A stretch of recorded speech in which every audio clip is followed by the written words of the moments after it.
சீர்காழி அடுத்த குள்ளையூர் கடலோர பகுதியில் தமிழ்நாடு வனத்துறை சார்பில் மரகத பூஞ்சோலையை தமிழக முதல்வர் காணொலி காட்சி வாயிலாக திறந்து வைத்தார். மயிலாடுதுறை மாவட்டம் சீர்காழி அடுத்த வேட்டங்குடி ஊராட்சி கூழையார் மீனவ பகுதியில் தமிழ்நாடு பசுமை இயக்கத்தின் ஒரு பகுதியாக மரகத பூஞ்சோலை திட்டத்தை 1 ஹெக்டேர் பரப்பளவில் பூஞ்சோலையானது கூழையார் கடற்பகுதியில் உருவாக்கப்பட்டுள்ளது.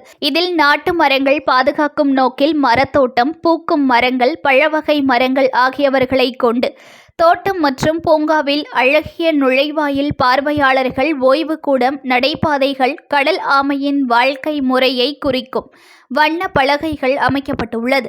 இதனை தமிழ்நாடு முதலமைச்சர் மு.க.ஸ்டாலின் தலைமைச் செயலகத்தில் இருந்து காணொலி காட்சி வாயிலாக திறந்து வைத்தார்.